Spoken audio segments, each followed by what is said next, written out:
Tripura Sundari pyramid శక్తి క్షేత్రంలో పౌర్ణమి ధ్యానం జరుగుతుంది.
లోపల శివలింగం ఉన్న బయట విగ్రహం మాత్రం ధ్యాన ముద్రే.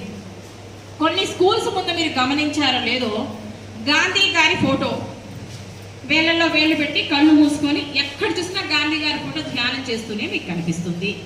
Second one. ఇకపోతే ఈ మధ్య హోటల్స్, రెస్టారెంట్లు, చివరికి బార్ షాపులలో కూడా బుద్ధుడి ఫోటోని పెట్టివేస్తున్నారు. ధ్యానం చేస్తున్న బుద్ధుడిని. వాళ్ళు మందు తాగుతున్నా కానీ బుద్ధుడి ఫోటో మాత్రం చూస్తున్నాం. అవునా కాదా? అంటే అక్కడి దాకా కూడా పోయింది.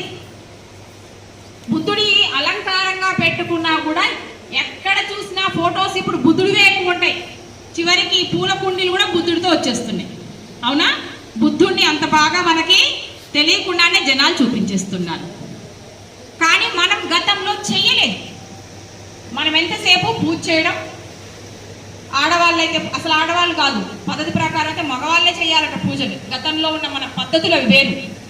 మరి ఎప్పుడు సామాన్య జనంలోకి ధ్యానం అనేది వచ్చింది అని అంటే పత్రి గారు వచ్చాకే వచ్చింది. అవునా కదా? కాబట్టి పత్రి గారికి ఒకసారి గట్టిగా చప్పట్లు. ధ్యానం చేసే వాళ్ళు ఎంతో మంది ఉన్నారు. అంతకుముందు ఇంట్రెస్ట్గా ఉండి వెతుక్కుంటూ వెళితే ధ్యానం దొరికింది. అప్పుడు వేరే సంస్థలు కూడా ఉన్నాయి. ఇవన్నీ ఇప్పుడు మనం చెప్పబోయే సబ్జెక్ట్ ఏంటంటే ఆధ్యాత్మిక జీవన విధానము. ఆధ్యాత్మికత అంటే ఏంటి? ప్రాపంచికత, ఆధ్యాత్మికత అంటే మనం మామూలుగా పనులు చేసుకుంటున్నాం. ఈ ప్రాపంచిక పనులు కాకుండా దైవం కొరకు, దైవ ప్రయత్నాలు, దైవాన్ని చేరడం కోసం చేసే ప్రయత్నమే ఆధ్యాత్మిక జీవన విధానం. మనకు అంతకుముందు కేవలం పూజలు మాత్రమే తెలుసు. పూజా విధానం ప్రకారం కూడా భగవంతుని చేరుకోవచ్చు. మరి ధ్యానం ఏమిటి అంటే దానిలో ఉన్నతమైన మార్గం అన్నమాట. ఇప్పుడు సైకిల్, బస్సు, ఏరోప్లేన్ ఎలాగో ఇది ఒక హైయెస్ట్ రూట్ అన్నమాట భగవంతుని చేరడానికి. సరే, భగవంతుని చేరే మాట పక్కన పెట్టడం.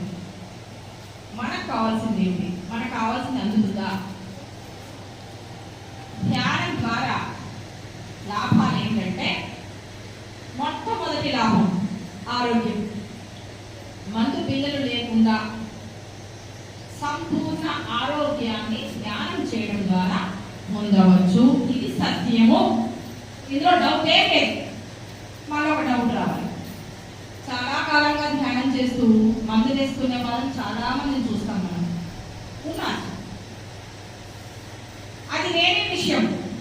ధ్యానం చేస్తూ కూడా మందులు వాడుతున్నారా లేదా అంటే అది వేరే విషయం. అది పక్కకు పెట్టండి. సాధించవచ్చు అంటున్నా నేను. కాబట్టి క్లాస్లో ఫస్ట్ ర్యాంక్ ఎంతమంది వస్తారు? ఒక 200 మందికి నేను క్లాస్ చెప్పాను అనుకోండి. టీచర్ గారి క్లాస్ చెప్తున్నాను.